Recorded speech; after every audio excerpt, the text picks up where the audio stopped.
एक बहुत ही सुंदर गांव था जिसमें कई लोग प्रेम और मोहब्बत से रहते थे।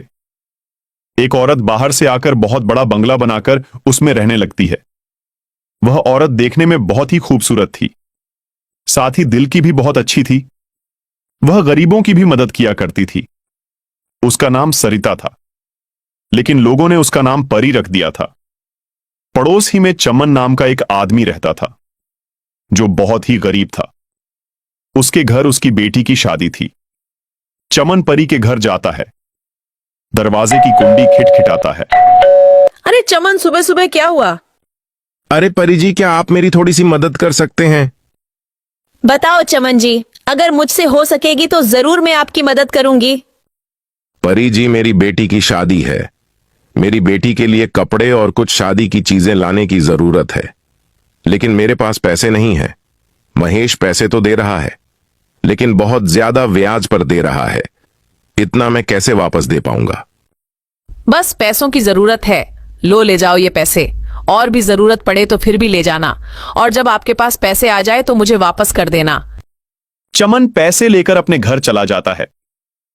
परी लोगों की मदद करने में पीछे नहीं हटती थी, लोगों की भरपूर मदद किया करती थी। लेकिन एक बात में वह मदद नहीं कर पा रही थी। उसी गांव में नदी के किनारे आए दिन लाश मिला करती थी। अरे ये हो क्या रहा है? हर 2 दिन पर हमें यहाँ से लाश मिलती है। हमें इसका जल्दी पता लगाना होगा। सारे लोग जमा होते हैं। थोड़ी देर बाद सारे लोग चले जाते हैं। फिर अगली रात एक आदमी सड़क से गुजरता है। भैया, अरे भैया मेरी तरफ देखो तो। डर क्यों रहे हो? मुझे तो आपकी मदद चाहिए। इधर तो आइए।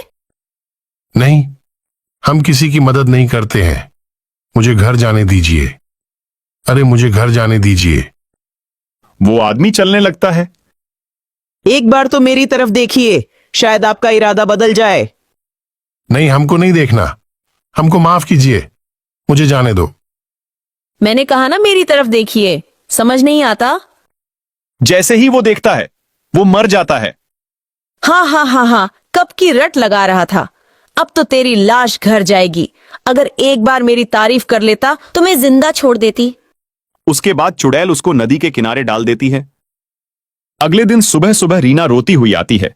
सारे लोग जमा हो जाते हैं। क्या हुआ रीना, क्यों रो रही हो? मेरे पति महेश रात को घर नहीं आए। चलो हम उस नदी के पास जाकर देखते हैं। सारे लोग नदी के पास जाते हैं। साथ में परी भी आती है। अरे महेश को किसने मारा? मुझे तो लगता है कोई हमारे गांव को नुकसान करने के लिए ये सब कर रहा है, ताकि लोग गांव छोड़कर चले जाएं। जल्दी उसका पता लगाना होगा। अरे अब मैं छोड़ूंगा नहीं। मैं पता लगा कर रहूंगा कि ये सारा कौन कर रहा है। अगले दिन राहुल गांव के रास्ते निकलता है। तभी आवाज आती है। एक बात सुनो। सुनो भैया, क्या आप मेरी मदद कर सकते हैं? कौन है तू? इससे क्या फर्क पड़ता है कौन हूं मैं? अच्छा, तुम ही हो जो लोगों को मार डालती हो। हाँ हाँ हाँ, मैं ही हूं जो लोगों को मार रही हूं। तुम क्या कर लोगे?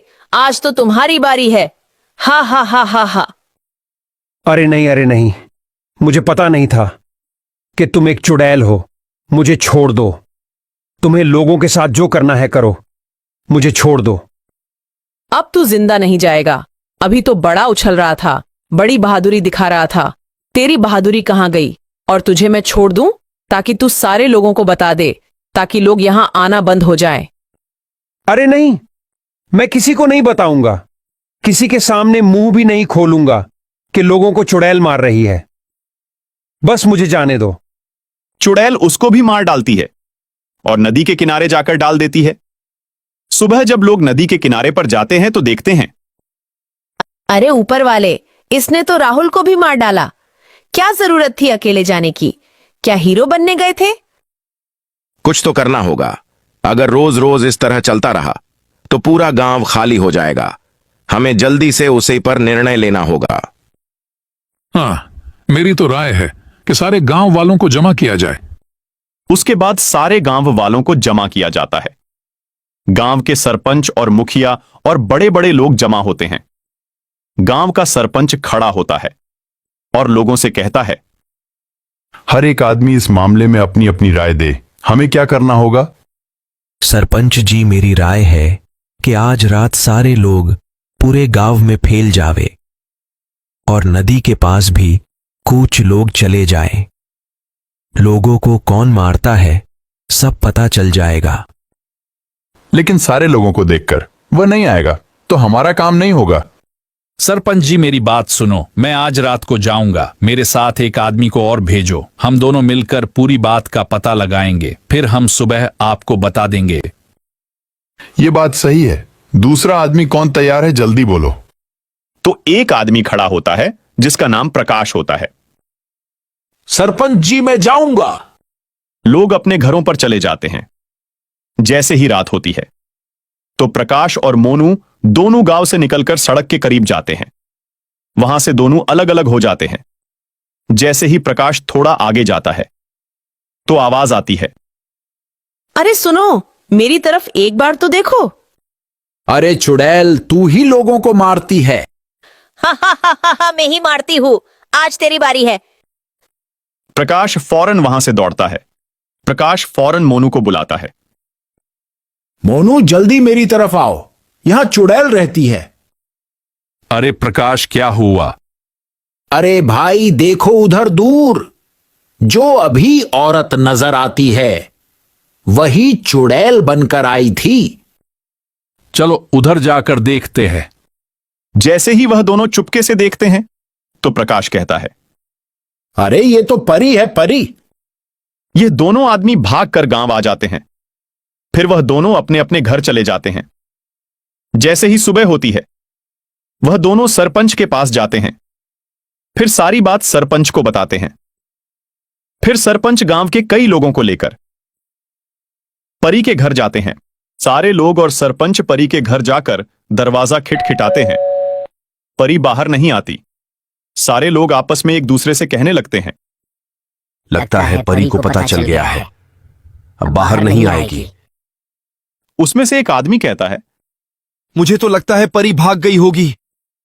सारे लोग शोर करने लगते हैं, जिसकी आवाज सुनकर परी घर का दरवाजा खोलकर बाहर आती है। अरे सारे गांव वाले मेरे घर क्यों आए हो? क्या हुआ है? कोई जरूरत है क्या? नहीं नहीं, हमें यह खबर पहुंची है, आप ही रात को चुड़ैल बनकर लोगों को मारती हो। अरे ऐसा कौन कहता है कि मैं रात को चुड़ैल बनकर लोगों को मारती हूँ? सुनिए परी जी, कल रात मोनू और प्रकाश दोनों गांव के बाहर सड़क पर जा रहे थे। जब दोनों अलग हो गए तब प्रकाश के सामने चुड़ैल बनकर क्या कह रही थी। हाँ, मैं ही चुड़ैल थी। क्या कर लोगे? अरे परी, आप ऐसा रात में क्यों करती हो? उसकी क्या वजह है? सरपंच जी, जरा सुनिए। जब मेरा पति चोरी करते हुए पकड़ा गया था उसी वक्त गांव वालों ने मिलकर उसको मार दिया था। उस वक्त मैं प्रेग्नेंट थी। मेरे पति के मर जाने के बाद मैंने आत्महत्या कर दी थी। तब से मेरी आरती चुड़ैल बंद कर भटक रही है। मैं किसी को नहीं छोड़ूंगी, सारे गांव वालों से बदला लेकर रहूंगी। तभी परी चुड़ैल बन जाती है। तभी सरपंच के पास दो आदमी आकर कहते हैं, सरपंच, हम तांत्रिक को लेकर आते हैं, वो चुड़ैल को अपने कब्जे में कर देगा। वो दोनों तांत्रिक के पास जाते हैं और तांत्रिक को सारी बात बताते हैं। तांत्रिक उन दोनों के साथ आता है। तांत्रिक चुड़ैल से कहता है, गांव वालों को परेशान करना बंद कर दे। नहीं, मैं गांव वालों से बदला लेकर रहूंगी। तभी तांत्रिक चुड़ैल को आग लगा देता है। चुड़ैल जल जाती है। सारे गांव वालों को चुड़ैल से छुटकारा मिल जाता है। सारे गांव वाले तांत्रिक का शुक्रिया अदा करते हैं। गांव वाले तांत्रिक को बहुत सारी चीजें गिफ्ट करते हैं। तांत्रिक उन चीजों को लेकर चला जाता है। फिर गांव वाले खुशी खुशी रहने लगते हैं। सरपंच मोनू और प्रकाश को कुछ पैसे दे देता है। उनकी हिम्मत की वजह से पूरे गांव वालों को छुटकारा मिलता है। दोस्तों, इस कहानी से हमें यह सीख मिलती है, कभी भी किसी पर आंख बंद करके भरोसा नहीं करना चाहिए। हमारी